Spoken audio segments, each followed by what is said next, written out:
ਆਪਾਂ ਸੋਲਵ ਕਰਨ ਜਾ ਰਹੇ ਹਾਂ ਜੀ ਮੈਥ ਦਾ ਜੋ ਸੈਂਪਲ ਪੇਪਰ ਹੈ ਜੁਲਾਈ 2020 ਫॉर ਕਲਾਸ 10th।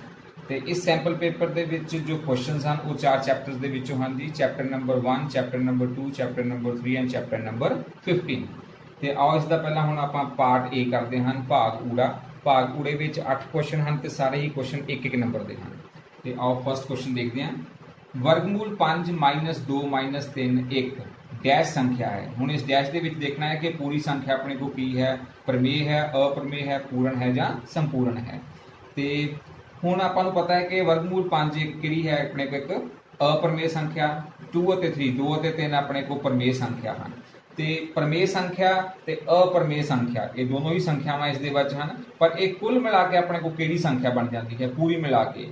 तो इसलिए आपां एक ऑपरेशन याद रखना है कि अप्रमेय संख्या विचों जो आप माइनस कर देने हैं प्रमेय संख्या नूं तां जां अपने को प्लस कर देने हैं। इस जगह ते माइनस है, जो माइनस की जगह प्लस हो जाता तां भी अपने को रिजल्ट सेम ही रहना सीगा।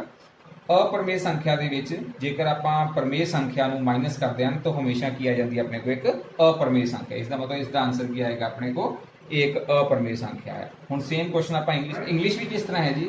√5 - 2 - 3 इज डैश नंबर। तो आप दसना है कि ये जो पूरा नंबर है अपने को की है, रैशनल है, इररैशनल है, होल है या इंटीजर है। हुण आपां नूं ये तो पता ही है कि जो √5 है this is a irrational number, 2 और 3 इज ए रैशनल नंबर। तो इररैशनल नंबर के विचों जे आपां रैशनल नंबर नूं माइनस करते हैं तो किस तरह नंबर आता है। तो इसलिए तुसीं ये वाला जो ऑपरेशन है याद रखना है कि इररैशनल नंबर विच प्लस कर दो रैशनल नंबर नूं, जां इररैशनल दे विचों जो रैशनल नंबर नूं विचों माइनस कर देना तो हमेशा अपने को की आता है एक इररैशनल नंबर। तो ये अपने को इररैशनल नंबर है, इररैशनल नंबर के विचों रैशनल नूं आपां माइनस करते हैं तो आंसर हमेशा की आएगा एक irrational number. It mean B option is the right option. हुण इस कंसैप्ट नूं समझण लई तुसीं की करना है कि आई बटन दे विच मैं वीडियो अपलोड की हुई है, उस वीडियो ने एक बार जरूर देख लेना है। उस दे विच ये सारे ही ऑपरेशन मैं अच्छी तरह समझाए हुए हैं। सैकेंड क्वेश्चन अपने को इस तरह है जी, पहला पंजाबी में सॉल्व करते हैं। 5/6 का दशमलव प्रसार डैश है। हम डैश के भरना है शांत, अशांत, अशांत, अणआवर्ती या इन्हां विचों कोई भी नहीं। तो सब तो पहला देखना है अपने को की है कि प्रमेय संख्या। प्रमेय संख्या में आपां इसका दशमलव प्रसार किस तरह पता करना होंदा है, बिना भाग कीते आपां अंश ते हर दे अलग अलग आपां की करने होंदे हन, गुणनखंड बनाने हैं। 5 का अपने को 5 ही आ जाएगा, तो 6 के अपने को गुणनखंड की बन जाएंगे अभाज गुणनखंड 2 × 3। तो जेकर अपने को हुण देखना कि ऊपर नीचे कोई गुणनखंड कटता तो नहीं है, कोई गुणनखंड नहीं कट रहा। तो जेकर नीचे अपने को 2 दे नाल 3 आ चुका है थे, जेकर नीचे अपने को सिर्फ 2 होवे जां 5 होवे जां 2 ते 5 होण, फिर अपने को दशमलव प्रसार होंदा है शांत। जेकर 2 तो इलावा 2 ते 5 तो इलावा कोई होर नंबर भी नाल है तो इसका मतलब उसका दशमलव प्रसार की होएगा अपने को अशांत। इट मीन इत्थे आंसर क्या आएगा अपने को अशांत। सेम क्वेश्चन हुण आपां इंग्लिश में समझते हैं। Decimal representation of 5/6 is dash. हुण इस डैश दे विच भरना है terminating, non terminating, non terminating, repeating या none of these. Same statement नूं आपां इंग्लिश विच लिखिया है। तो सब तो पहला आप की करना है डेसिमल रिप्रेजेंटेशन पता करने लिए 5 और 6। 5/6 अपने को एक रैशनल नंबर है। रैशनल नंबर के आप की करने हैं जो न्यूमरेटर तो डिनोमीनेटर है, इन्होंने दोवां के आप की लेने हैं प्राइम फैक्टर, अभाज गुणनखंड। प्राइम फैक्टर 5 का प्राइम फैक्टर 5 ही होएगा, 6 के प्राइम फैक्टर अपने को बन जाएंगे 2 × 3। हुण जेकर अपने को नीचे जो है पहला देखना है कि ऊपर नीचे कोई प्राइम फैक्टर अपने को अगर कटिंग होंगी है तो कट देना है। ऊपर 5 है, नीचे 2 और 3 है, इसका मतलब ऊपर नीचे कटिंग नहीं हो रही। हुण दूसरा स्टेप आप चेक करना है, जेकर नीचे अपने को सिर्फ 2 है, सिर्फ 5 है, 2 है, 5 है या 2 एंड 5 दोनों ही हैं, तो फिर अपने को जो डेसिमल रिप्रेजेंटेशन है वो होंदा है टर्मीनेटिंग। जेकर 2 और 5 तो इलावा कोई होर नंबर भी है तो उसका आंसर आएगा नॉन टर्मीनेटिंग, अशांत। इसका मतलब इसका आंसर आएगा नॉन टर्मीनेटिंग, क्योंकि 2 के नाल इत्थे की है एक 3 नंबर भी नीचे है न्यूमरेटर डिनोमीनेटर विच। इसका थर्ड क्वेश्चन है, जेकर 2 संख्यावां दा मासाव 1 होवे तां संख्यावां डैश होणगियां। तो ये जेकर 2 संख्यावां दा मासाव 1 है तो संख्यावां की होणगियां भाज, अभाज, सहभाज या प्रमेय। तो ये तुहानूं डायरैक्टली याद रखना पेगा कि जेकर 2 संख्यावां दा मासाव 1 होवे तो उन्होंने आपां की कहते हैं सहभाज। तो इंग्लिश विच आपां इसनूं करदे हां, if HCF of 2 number is 1 then the numbers are dash। जेकर 2 नंबर्स का HCF 1 के बराबर है तो उस उन्होंने नंबरों को आपां की कहते हैं दैट इज कॉल्ड को प्राइम। अगला क्वेश्चन देखते हैं। ਹੇਠਾਂ ਦਿੱਤਿਆਂ ਵਿੱਚੋਂ ਕਿਹੜੀ ਬਹੁਪਦ ਹੈ। ਇਹ ਕੁਝ ਆਪਣੇ ਕੋਲ ਵਿਅੰਜਕ ਦਿੱਤੇ ਹਨ, ਇਹਨਾਂ ਚਾਰਾਂ ਵਿੱਚੋਂ ਆਪਾਂ ਦੇਖਣਾ ਹੈ ਕਿ ਕਿਹੜਾ ਆਪਣੇ ਕੋਲ ਬਹੁਪਦ ਹੈ। ਇਹਨਾਂ ਚਾਰਾਂ ਵਿੱਚੋਂ ਇੱਕ ਬਹੁਪਦ ਹੋਏਗਾ ਤੇ ਬਾਕੀ ਜਿਹੜੇ ਆ ਉਹ ਸਿਰਫ ਵਿਅੰਜਕ ਹੋਣਗੇ, ਬਹੁਪਦ ਨਹੀਂ ਹੋਣਗੇ। ਤੇ ਇਹ ਚਾਰਾਂ ਨੂੰ ਮੈਂ ਨੀਚੇ ਸਿੰਪਲੀਫਾਈ ਕਰਨ ਦੀ ਕੋਸ਼ਿਸ਼ ਕੀਤੀ ਹੈ।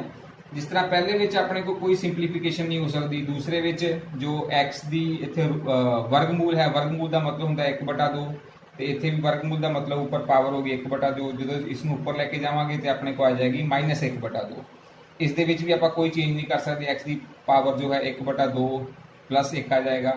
ਇਸ ਦੇ ਵਿੱਚ ਹੁਣ 1/x ਹੈ, ਇੱਥੇ x ਦੀ ਘਾਤ 1 ਹੈ, ਜਦੋਂ ਉੱਪਰ ਜਾਏਗਾ ਤਾਂ x ਦੀ ਘਾਤ -1।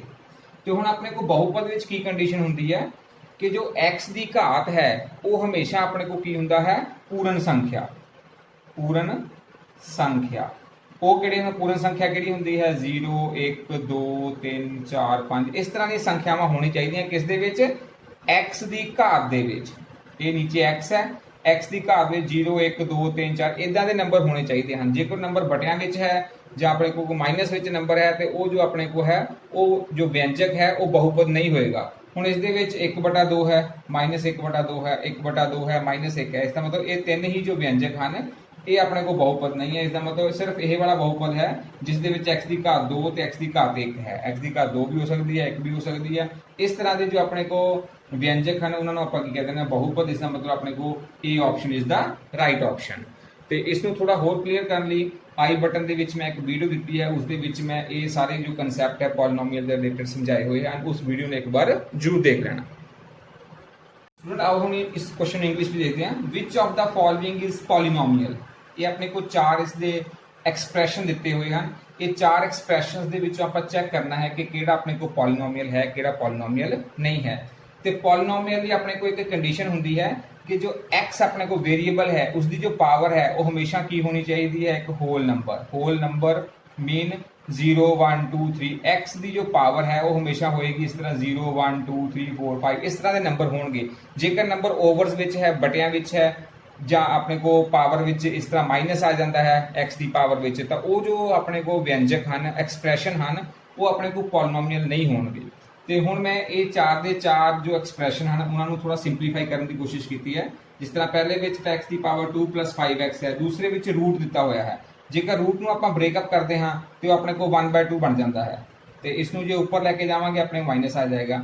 ਇਹ ਪਹਿਲਾਂ ਹੀ 1/2 ਹੈ ਪਾਵਰ ਵਿੱਚ, ਤੇ ਜੇ ਇਹ 1/x ਹੈ, ਜਿਸ x ਨੂੰ ਆਪਾਂ ਉੱਪਰ ਲੈ ਕੇ ਜਾਂਦੇ ਹਾਂ ਤਾਂ ਉਸਦੀ ਜੋ ਪਾਵਰ ਹੈ ਉਹ ਮਾਈਨਸ ਹੋ ਜਾਂਦੀ ਹੈ। ਨੀਚੇ x ਦੀ ਪਾਵਰ 1 ਹੈ, ਉੱਪਰ ਜਾ ਕੇ -1 ਹੋ ਜਾਏਗੀ।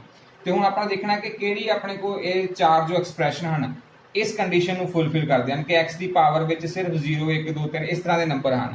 ਹੁਣ ਇਸ ਦੇ ਵਿੱਚ 2 ਅਤੇ 1 ਹੈ, ਇਸ ਦੇ ਵਿੱਚ 1/2 ਇਹ ਕ੍ਰਾਸ ਹੋ ਗਿਆ, ਇਸ ਦੇ ਵਿੱਚ ਵੀ 1/2 ਕ੍ਰਾਸ ਹੋ ਗਿਆ, ਇਸ ਦੇ ਵਿੱਚ x ਦੀ ਪਾਵਰ -1 ਇਹ ਵੀ ਕ੍ਰਾਸ ਹੋ ਗਿਆ। ਇਸ ਦਾ ਮਤਲਬ ਸਿਰਫ ਪਹਿਲੇ ਵਾਲਾ ਜੋ ਐਕਸਪ੍ਰੈਸ਼ਨ ਹੈ ਉਸ ਨੂੰ ਹੀ ਆਪਾਂ ਕਹਾਂਗੇ ਪੋਲੀਨੋਮੀਅਲ, ਬਾਕੀ ਐਕਸਪ੍ਰੈਸ਼ਨ ਆਪਣੇ ਕੋ ਪੋਲੀਨੋਮੀਅਲ ਨਹੀਂ ਹਨ। ਤੇ ਇਸ ਨੂੰ ਜ਼ਿਆਦਾ ਸਮਝਣ ਲਈ ਤੁਸੀਂ ਜੋ ਆਈ ਬਟਨ ਵਿੱਚ ਪਿੱਛੇ ਮੈਂ ਵੀਡੀਓ ਦਿੱਤੀ ਹੈ ਉਸ ਨੂੰ ਇੱਕ ਵਾਰ ਜ਼ਰੂਰ ਦੇਖ ਲੈਣਾ। ਸਟੂਡੈਂਟ ਨੈਕਸਟ ਕੁਐਸਚਨ ਆਪਣੇ ਕੋਲ ਇਸ ਤਰ੍ਹਾਂ ਹੈ, ਇੱਕ 3 ਘਾਤੀ ਬਹੁਪਦ ਦੀ ਵੱਧ ਤੋਂ ਵੱਧ ਕਿੰਨੀਆਂ ਸਿਫਰਾਂ ਹੋ ਸਕਦੀਆਂ ਹਨ। ਹੁਣ 3 ਘਾਤੀ ਬਹੁਪਦ ਜਿਸ ਤਰ੍ਹਾਂ ਨਾਮ ਤੋਂ ਹੀ ਕਲੀਅਰ ਹੈ 3 ਘਾਤੀ ਜਿਸ ਦੀ ਘਾਤ 3 ਹੋਵੇ, ਤੇ ਜੇਕਰ ਉਸ ਦੀ ਘਾਤ 3 ਹੈ ਤਾਂ ਉਸ ਦੀਆਂ ਵੱਧ ਤੋਂ ਵੱਧ ਕਿੰਨੀਆਂ ਸਿਫਰਾਂ ਹੋ ਸਕਦੀਆਂ ਹਨ, 3 ਹੀ ਸਿਫਰਾਂ ਹੋ ਸਕਦੀਆਂ ਹਨ। ਤੇ ਇਸੇ ਤਰ੍ਹਾਂ ਇੰਗਲਿਸ਼ ਵਿੱਚ ਪੜ੍ਹਦੇ ਹਨ ਅ ਕਿਊਬਿਕ ਪੋਲੀਨੋਮੀਅਲ ਜਿਸ ਦੀ ਪਾਵਰ 3 ਹੋਵੇ can have at most dash zeros. ਇੱਕ ਕਿਊਬਿਕ ਪੋਲੀਨੋਮੀਅਲ ਦੀਆਂ ਕਿੰਨੀਆਂ ਵੱਧ ਤੋਂ ਵੱਧ ਮੈਕਸਿਮਮ ਐਟ ਮੋਸਟ ਹੁੰਦੀਆਂ, ਆਪਣੇ ਐਟ ਮੋਸਟ ਦਾ ਮਤਲਬ ਕੀ ਹੁੰਦਾ ਹੈ ਵੱਧ ਤੋਂ ਵੱਧ, ਕਿੰਨੀਆਂ ਆਪਣੇ ਕੋਲ ਉਸਦੀਆਂ ਜ਼ੀਰੋਜ਼ ਹੋ ਸਕਦੀਆਂ ਹਨ। ਜਿਸ ਤਰ੍ਹਾਂ ਨਾਮ ਤੋਂ ਹੀ ਕਲੀਅਰ ਹੈ ਕਿਊਬਿਕ, ਤੇ ਕਿਊਬਿਕ ਦਾ ਮਤਲਬ ਹੁੰਦਾ ਹੈ ਪਾਵਰ 3। ਇਸ ਦਾ ਮਤਲਬ ਇਸਦੀਆਂ ਕਿੰਨੀਆਂ ਜ਼ੀਰੋਜ਼ ਹੋ ਸਕਦੀਆਂ ਹਨ 3। ਇਸ ਦਾ ਮਤਲਬ ਹੈ ਕਿ ਜੇਕਰ ਆਪਾਂ ਇਸ ਦਾ ਗ੍ਰਾਫ ਡਰਾ ਕਰਦੇ ਹਾਂ ਤੇ ਉਹ ਮੈਕਸਿਮਮ ਜੋ ਗ੍ਰਾਫ ਹੈ ਉਹ 3 ਜਗ੍ਹਾ ਤੇ x ਐਕਸਿਸ ਨੂੰ ਕੱਟ ਸਕਦੇ। ਦੇਖਦੇ ਹਾਂ ਜੀ, ਜੇਕਰ ਸਮੀਕਰਨ kx - y = 2 ਅਤੇ 6x - 2y = 3 ਦਾ ਇੱਕ ਹੱਲ ਹੋਵੇ ਤਾਂ k ਦਾ ਮੁੱਲ ਪਤਾ ਕਰੋ। ਇਹ ਦੋ ਆਪਣੇ ਕੋਲ ਸਮੀਕਰਨਾਂ ਦਿੱਤੀਆਂ ਹਨ ਤੇ ਕੰਡੀਸ਼ਨ ਕੀ ਦਿੱਤੀ ਹੋਈ ਹੈ, ਇਹਨਾਂ ਦਾ ਇੱਕ ਹੀ ਹੱਲ ਹੈ ਤੇ ਆਪਾਂ k ਦਾ ਮੁੱਲ ਪਤਾ ਕਰਨਾ ਹੈ। ਇਹ ਚਾਰ ਆਪਣੇ ਕੋਲ ਆਪਸ਼ਨਸ ਹਨ, ਜਾਂ ਇਸ ਨੂੰ ਇੰਗਲਿਸ਼ ਵਿੱਚ ਆਪਾਂ ਇਸ ਤਰ੍ਹਾਂ ਕਹਾਂਗੇ ਇਫ ਇਕੁਏਸ਼ਨਸ। ਇਹ ਆਪਣੇ ਕੋਲ ਦੋ ਇਕੁਏਸ਼ਨਸ ਦਿੱਤੀਆਂ ਹਨ ਤੇ ਇਹਨਾਂ ਦਾ ਇੱਕ ਹੀ ਸੋਲੂਸ਼ਨ ਹੈ ਤੇ ਆਪਾਂ k ਦੀ ਵੈਲਿਊ ਫਾਈਂਡ ਆਊਟ ਕਰਨੀ ਹੈ। ਤੇ ਚਾਰ ਆਪਣੇ ਕੋਲ ਆਪਸ਼ਨਸ ਹਨ ਤੇ ਇਸ ਵਿੱਚ ਜੇ ਇਕੁਏਸ਼ਨਸ, ਪਹਿਲਾਂ ਆਪਾਂ ਇਕੁਏਸ਼ਨਸ ਨੂੰ ਲਿਖ ਲੈਣਾ ਹੈ ਤੇ ਆਪਣੇ ਕੋ ਵਨ ਸੋਲੂਸ਼ਨ ਜਾਂ ਇੱਕ ਹੱਲ ਜਾਂ ਉਸ ਨੂੰ ਆਪਾਂ ਯੂਨੀਕ ਹੱਲ ਵੀ ਕਹਿ ਦਿੰਦੇ ਹਾਂ, ਇੱਕ ਹੱਲ ਕਹਿ ਸਕਦੇ ਹਨ ਜਾਂ ਉਸ ਨੂੰ ਯੂਨੀਕ ਸੋਲੂਸ਼ਨ ਵੀ ਕਿਹਾ ਜਾ ਸਕਦਾ ਹੈ। ਤੇ ਉਸ ਦੀ ਆਪਾਂ ਕੰਡੀਸ਼ਨ ਫਾਈਂਡ ਆਊਟ ਕਰਨੀ ਹੈ। ਕੰਡੀਸ਼ਨ ਲਿਖਣ ਤੋਂ ਬਾਅਦ ਆਪਾਂ k ਦਾ ਮੁੱਲ ਪਤਾ ਕਰਨਾ ਹੈ। ਤੇ ਆਪਣੇ ਕੋਲ ਕੰਡੀਸ਼ਨ ਕੀ ਹੁੰਦੀ ਹੈ, ਇੱਕ ਸੋਲੂਸ਼ਨ ਵਨ ਸੋਲੂਸ਼ਨ ਜਾਂ ਇੱਕ ਹੱਲ ਦਾ ਉਹ ਕੰਡੀਸ਼ਨ ਹੁੰਦੀ ਹੈ a1/a2 not equal to b1/b2, a1 ਬਟਾ a2 ਬਰਾਬਰ ਨਹੀਂ ਹੈ b1/b2। ਇਹ a1 ਤੇ b1 ਆਪਣੇ ਕੋਲ ਕੀ ਹਨ, ਇਹ ਜੋ ਆਪਾਂ ਸਮੀਕਰਨ ਲਿਖੀ ਹੈ ਇਸ ਦੇ ਅੱਗੇ ਜੋ x ਵਾਲੇ ਨੰਬਰ ਹਨ ਉਸ ਨੂੰ a1 a2 ਕਹਿ ਦਿੰਦੇ ਹਨ, ਜੋ y ਵਾਲੇ ਨੰਬਰ ਹਨ ਉਸ ਨੂੰ b1 b2 ਕਹਿ ਦਿੰਦੇ ਹਨ। ਤੇ ਇਹ ਕੰਡੀਸ਼ਨ ਦੇ ਵਿੱਚ ਆਪਾਂ a1 a2 b1 b2 ਦੀ b ਦਾ ਮੁੱਲ ਭਰ ਦੇਣਾ ਹੈ k/6 -1/- 2। ਮਾਈਨਸ ਨਾਲ ਮਾਈਨਸ ਕੱਟਿਆ ਜਾਏਗਾ, ਮਾਈਨਸ ਨਾਲ ਮਾਈਨਸ ਆਪਾਂ ਕੱਟ ਦਿੱਤਾ ਤੇ k/6 not equal to 1/2। ਇਹ ਕੰਡੀਸ਼ਨ ਆ ਗਈ ਆਪਣੇ ਕੋ। ਹੁਣ ਇਹ ਜੋ ਨੀਚੇ 6 ਹੈ 6 ਹੈ ਇਸ ਨੂੰ ਆਪਾਂ ਇਧਰ ਉੱਪਰ ਜਾ ਕੇ ਗੁਣਾ ਕਰ ਦੇਣਾ ਹੈ, ਮਲਟੀਪਲਾਈ ਕਰ ਦੇਣਾ ਹੈ ਤੇ 2 ਦੇ ਨਾਲ 6 ਦੀ ਕਟਿੰਗ ਹੋ ਜਾਏਗੀ 3 ਤੇ ਵਿੱਚ ਸਾਈਨ ਆਪਣੇ ਕੋ ਕਿਹੜਾ ਹੈ not equal to। ਇਹ ਯਾਦ ਰੱਖਣਾ ਹੈ ਕਿ ਵਿੱਚ ਸਾਈਨ ਹਮੇਸ਼ਾ ਆਪਣੇ ਕੋ ਕਿਹੜਾ ਆਏਗਾ not equal to, ਬਰਾਬਰ ਨਹੀਂ ਹੈ ਦਾ। ਇਸ ਦਾ ਮਤਲਬ ਲਾਸਟ ਵਿੱਚ ਆਪਣੇ ਕੋ ਕੀ ਆ ਗਿਆ k 3 ਦੇ ਬਰਾਬਰ ਨਹੀਂ ਹੋਏਗਾ ਤੇ ਆਪਣੇ ਕੋ ਕਿਹੜੀ ਆਪਸ਼ਨ ਹੈ k not equal to 3 ਜਾਂ k not equal to b option is the right option. ਤੇ ਇਹ ਕੰਡੀਸ਼ਨਾਂ ਤੁਸੀਂ ਯਾਦ ਰੱਖ ਲੈਣੀਆਂ ਹੈ। ਇਹ ਇੱਕ ਮੈਂ ਪਹਿਲਾਂ ਵੀ ਵੀਡੀਓ ਇਸ ਤੇ ਅਪਲੋਡ ਕਰ ਚੁੱਕਾ ਹਾਂ ਕਿ ਜੋ ਆਪਣੇ ਕੋਲ 3.1 ਐਕਸਰਸਾਈਜ਼ ਵਿੱਚ ਜੋ ਇੰਟਰੋਡਕਸ਼ਨ ਪਾਰਟ ਹੈ ਉਹ ਇੰਟਰੋਡਕਸ਼ਨ ਪਾਰਟ ਇੱਕ ਵਾਰ ਤੁਸੀਂ ਜ਼ਰੂਰ ਦੇਖ ਲੈਣਾ ਹੈ। ਉਸ ਦਾ ਜੋ ਲਿੰਕ ਹੈ ਉਹ ਮੈਂ ਆਈ ਬਟਨ ਦੇ ਵਿੱਚ ਦਿੱਤਾ ਹੋਇਆ ਹੈ, ਉਸ ਤੇ ਕਲਿੱਕ ਕਰਕੇ ਇਹ ਜੋ ਕੰਡੀਸ਼ਨਾਂ ਹਨ ਉਹ ਇੱਕ ਵਾਰ ਜ਼ਰੂਰ ਦੇਖ ਲੈਣੀਆਂ ਹਨ। ਨੈਕਸਟ ਕੁਐਸਚਨ ਦੇਖਦੇ ਹਾਂ ਜੀ।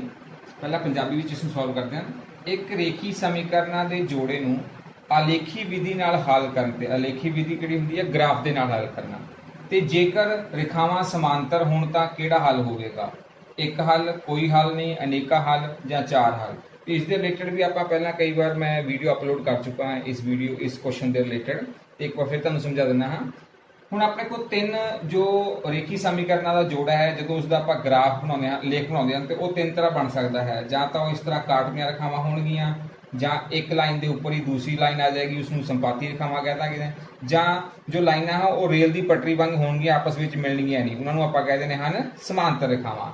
ਤੇ ਜੇਕਰ ਕਾਟਵੀਆਂ ਰੇਖਾਵਾਂ ਹਨ ਤਾਂ ਉਸ ਦਾ ਇੱਕ ਹੱਲ ਹੁੰਦਾ ਹੈ, ਜੇਕਰ ਸੰਪਾਤੀ ਰੇਖਾਵਾਂ ਹਨ ਅਨੇਕ ਹੱਲ ਹੁੰਦੇ ਹਨ, ਤੇ ਜੇਕਰ ਉਹ ਸਮਾਂਤਰ ਰੇਖਾਵਾਂ ਹਨ ਤੇ ਉਸ ਦਾ ਕੋਈ ਹੱਲ ਨਹੀਂ ਹੁੰਦਾ ਹੈ। ਤੇ ਇੱਥੇ ਆਪਾਂ ਨੂੰ ਕਿਹਾ ਗਿਆ ਹੈ ਰੇਖਾਵਾਂ ਸਮਾਂਤਰ ਹਨ ਤੇ ਸਮਾਂਤਰ ਰੇਖਾਵਾਂ ਕਿਸੇ ਵੀ ਜਗ੍ਹਾ ਤੇ ਆਪਸ ਵਿੱਚ ਕੱਟਦੀਆਂ ਨਹੀਂ, ਇਸ ਦਾ ਕੋਈ ਵੀ ਹੱਲ ਨਹੀਂ ਹੋਏਗਾ। ਤੇ ਆਓ ਹੁਣ ਸੇਮ ਕੁਐਸਚਨ ਨੂੰ ਇੰਗਲਿਸ਼ ਵਿੱਚ ਦੇਖਦੇ ਹਾਂ। If pair of linear equations are solved by graphical method and found that the lines are parallel, lines ਆਪਣੇ ਕੋ ਕੀ ਹਨ, parallel ਹਨ, then which is the solution, one solution, no solution, infinitely many solution ਜਾਂ four solutions। ਤੇ ਹੁਣ ਆਪਾਂ ਦੇਖਦੇ ਹਾਂ ਇਹ ਕੁਐਸਚਨ ਨੂੰ ਸਮਝਾਉਣ ਲਈ ਮੈਂ ਇਹ ਤਿੰਨ ਐਗਜ਼ਾਮਪਲ ਤੁਹਾਡੇ ਕੋਲ ਲਈਆਂ ਹਨ। ਪਹਿਲੀ ਵਿੱਚ ਜੇਕਰ ਲਾਈਨਸ ਆਪਸ ਵਿੱਚ ਇਸ ਤਰ੍ਹਾਂ ਕੱਟਦੀਆਂ ਹਨ ਉਹਨਾਂ ਨੂੰ ਕਹਿੰਦੇ ਨੇ ਹਾਂ ਇੰਟਰਸੈਕਟਿੰਗ ਲਾਈਨਸ। ਜੇ ਇੱਕ ਲਾਈਨ ਦੇ ਉੱਪਰ ਹੀ ਦੂਸਰੀ ਲਾਈਨ ਆ ਜਾਵੇ ਉਸ ਨੂੰ ਕਹਿੰਦੇ ਨੇ ਹਨ ਕੋਇਨਸੀਡੈਂਟ ਲਾਈਨਸ। ਤੇ ਜੇਕਰ ਆਪਣੇ ਕੋਲ ਦੋਨੋਂ ਹੀ ਲਾਈਨਸ ਜਿਸ ਤਰ੍ਹਾਂ ਰੇਲ ਦੀ ਪਟਰੀ ਹੈ ਉਸ ਤਰ੍ਹਾਂ ਹਨ, ਆਪਸ ਵਿੱਚ ਨਹੀਂ ਮਿਲ ਰਹੀਆਂ ਹਨ, ਬਰਾਬਰ ਦੂਰੀ ਤੇ ਹਨ, ਤਾਂ ਉਹਨਾਂ ਨੂੰ ਆਪਾਂ ਕਹਿਣਾ ਹੈ ਪੈਰਲਲ ਲਾਈਨਸ। ਤੇ ਇਸ ਦੇ ਵਿੱਚ ਆਪਾਂ ਨੂੰ ਕਿਹਾ ਗਿਆ ਲਾਈਨਸ ਆਰ ਪੈਰਲਲ। ਜੇਕਰ ਲਾਈਨਸ ਪੈਰਲਲ ਹਨ ਤਾਂ ਉਹਨਾਂ ਦਾ ਕੋਈ ਸੋਲੂਸ਼ਨ ਨਹੀਂ ਹੁੰਦਾ। ਜੇਕਰ ਲਾਈਨਸ ਆਪਣੇ ਕੋਲ ਕੋਇਨਸੀਡੈਂਟ ਲਾਈਨ ਹਨ, ਇੱਕ ਲਾਈਨ ਦੇ ਉੱਪਰ ਦੂਸਰੀ ਲਾਈਨ ਆ ਰਹੀ ਹੈ, ਤਾਂ ਇਨਫਾਈਨਾਈਟਲੀ ਮੈਨੀ ਸੋਲੂਸ਼ਨ ਹੁੰਦੇ ਹਨ। ਜੇਕਰ ਲਾਈਨਸ ਆਪਣੇ ਕੋਲ ਇੰਟਰਸੈਕਟਿੰਗ ਹਨ ਤਾਂ ਉਹਨਾਂ ਦਾ ਵਨ ਸੋਲੂਸ਼ਨ ਹੁੰਦਾ ਹੈ। ਹੁਣ ਇੱਥੇ ਪੈਰਲਲ ਲਾਈਨਸ ਹਨ ਤਾਂ ਪੈਰਲਲ ਲਾਈਨਸ ਦੇ ਵਿੱਚ ਕੋਈ ਵੀ ਸੋਲੂਸ਼ਨ ਨਹੀਂ ਹੁੰਦਾ ਹੈ, it mean no solution, it mean second is the right option. Next question ਦੇਖਦੇ ਹਾਂ ਜੀ। ਨੈਕਸਟ ਕੁਐਸਚਨ ਹੈ ਇੱਕ ਸਿੱਕੇ ਨੂੰ ਇੱਕ ਵਾਰ ਉਛਾਲਣ ਤੇ ਚਿੱਤ ਆਉਣ ਦੀ ਸੰਭਾਵਨਾ ਕੀ ਹੋਵੇ। ਚਿੱਤ ਨੂੰ ਆਪਾਂ ਇੰਗਲਿਸ਼ ਵਿੱਚ ਕਹਿ ਦਿੰਦੇ ਹਾਂ ਹੈਡ, ਤੇ ਪੱਟ ਹੁੰਦਾ ਆਪਣੇ ਕੋਲ ਟੇਲ। ਆਪਾਂ ਹੈਡ ਆਉਣ ਦੀ ਸੰਭਾਵਨਾ ਪਤਾ ਕਰਨੀ ਹੈ ਇੱਕ ਸਿੱਕੇ ਨੂੰ ਉਛਾਲਣ ਤੇ ਇਹ ਆਪਣੇ ਕੋਲ ਚਾਰ ਇਸ ਦੀਆਂ ਆਪਸ਼ਨ ਦਿੱਤੀਆਂ ਹੋਈਆਂ ਹਨ। ਹੁਣ ਇਸ ਕੁਐਸਚਨ ਨੂੰ ਕਿਸ ਤਰ੍ਹਾਂ ਸੋਲਵ ਕਰਨਾ ਹੈ। ਜਦੋਂ ਆਪਾਂ ਇੱਕ ਸਿੱਕੇ ਨੂੰ ਉਛਾਲਦੇ ਹਾਂ ਤਾਂ ਆਪਣੇ ਕੋਲ ਕੁੱਲ ਪਰਿਣਾਮ ਕਿੰਨੇ ਆਉਂਦੇ ਹਨ, 2, ਕਿਉਂਕਿ ਸਿੱਕੇ ਦੇ ਇੱਕ ਪਾਸੇ ਹੈਡ ਹੁੰਦਾ ਹੈ ਦੂਸਰੇ ਪਾਸੇ ਟੇਲ, ਮਤਲਬ ਇੱਕ ਪਾਸੇ ਚਿੱਤ ਹੁੰਦਾ ਹੈ ਦੂਸਰੇ ਪਾਸੇ ਪੱਟ ਹੁੰਦਾ ਹੈ। ਤੇ ਆਪਾਂ ਸੰਭਾਵਨਾ ਪਤਾ ਕਰਨੀ ਹੈ ਹੈਡ ਦੀ। ਤੇ ਸੰਭਾਵਨਾ ਦਾ ਆਪਣੇ ਕੋਲ ਫਾਰਮੂਲਾ ਕੀ ਹੁੰਦਾ ਹੈ, ਕਿਸੇ ਵੀ ਘਟਨਾ ਦੀ ਸੰਭਾਵਨਾ ਕੱਢਣੀ ਹੈ ਅਨੁਕੂਲ ਪਰਿਣਾਮਾਂ ਦੀ ਗਿਣਤੀ ਬਟਾ ਕੁੱਲ ਪਰਿਣਾਮਾਂ ਦੀ ਗਿਣਤੀ। ਅਨੁਕੂਲ ਪਰਿਣਾਮ ਕਿੰਨੇ ਹਨ ਆਪਣੇ ਕੋਲ, ਕੁੱਲ ਪਰਿਣਾਮ ਤਾਂ ਆਪਣੇ ਕੋਲ 2 ਹਨ। ਇਹਨਾਂ ਵਿੱਚੋਂ ਅਨੁਕੂਲ ਪਰਿਣਾਮ ਆਪਾਂ ਕਿਸ ਦੀ ਸੰਭਾਵਨਾ ਕੱਢ ਰਹੇ ਹਾਂ, ਚਿੱਤ ਕਿੰਨੀ ਵਾਰ ਹੈ, ਸਿਰਫ ਇੱਕ ਵਾਰ। ਇਸ ਦਾ ਮਤਲਬ ਅਨੁਕੂਲ ਪਰਿਣਾਮ ਆਪਣੇ ਕੋਲ 1 ਆ ਗਏ ਹਨ, ਕੁੱਲ ਪਰਿਣਾਮ 2 ਹਨ। ਇਸ ਦਾ ਮਤਲਬ ਚਿੱਤ ਦੀ ਸੰਭਾਵਨਾ ਆ ਗਈ ਹੈ 1/2। ਤੇ ਇਹ ਚਾਰਾਂ ਵਿੱਚੋਂ ਆਪਣੇ ਕੋਲ right option is the C is the right option. ਤੇ ਆਓ ਹੁਣ ਦੇਖਦੇ ਹਾਂ ਕਿ ਇੰਗਲਿਸ਼ ਵਿੱਚ ਇਸ ਨੂੰ ਕਿਸ ਤਰ੍ਹਾਂ ਕਰਨਾ ਹੈ। ਅ coin is tossed one time, what is the probability of getting a head। ਇੱਕ coin ਨੂੰ ਆਪਾਂ ਟੌਸ ਕੀਤਾ ਹੈ कॉइन के एक पासे अपने को हैड हुंदा है, दूसरे पासे टेल हुंदा है। तो इसका मतलब टोटल आउटकम अपने को कितने आ गई हैं, 2 हैड कॉमा टेल। तो आप पता करना है कि हैड की की प्रोबेबिलिटी है 0 1 1/2 या 2/1। तो प्रोबेबिलिटी का फॉर्मूला अपने को होंदा है number of favourable outcome divide by total outcome. ये जो फॉर्मूला है आप 9th विच भी ये किया हुआ है कि किसी घटना की संभावना, किसी ईवेंट की प्रोबेबिलिटी की होंगी है number of favourable outcome divide by total outcome. Number of favourable outcome कितनियां हैं, इस जगह पे आप हैड की प्रोबेबिलिटी फाइंड आउट करनी है। हैड कितनी बार है, सिर्फ एक बार। टोटल आउटकम कितनी है अपने को 2। इट मीन अपने को हैड की प्रोबेबिलिटी आ गई है 1/2, 1/2 is the right option. Hope student ਤੁਹਾਨੂੰ ਇਹ क्वेश्चन अच्छी तरह समझ लग गया होगा। मैं काफ़ी ईजी वे ਨਾਲ ਕਰਵਾਉਣ ਦੀ ਕੋਸ਼ਿਸ਼ ਕੀਤੀ ਹੈ। ਜੇਕਰ ਵੀਡੀਓ ਤੁਹਾਨੂੰ ਅੱਛੀ ਲੱਗੀ ਹੈ ਤਾਂ ਇਸ ਨੂੰ ਲਾਈਕ ਅਤੇ ਸ਼ੇਅਰ ਜ਼ਰੂਰ ਕਰ ਦੇਣਾ, ਮੇਰੇ ਚੈਨਲ ਨੂੰ ਸਬਸਕ੍ਰਾਈਬ ਜ਼ਰੂਰ ਕਰ ਦੇਣਾ ਤੇ ਬੈਲ ਆਈਕਨ ਨੂੰ ਵੀ ਜ਼ਰੂਰ ਪ੍ਰੈਸ ਕਰ ਦੇਣਾ ਤਾਂ ਜੋ ਮੇਰੀ ਨੈਕਸਟ ਵੀਡੀਓ ਦੀ ਨੋਟੀਫਿਕੇਸ਼ਨ ਤੁਹਾਨੂੰ ਮਿਲ ਸਕੇ। ਧੰਨਵਾਦ।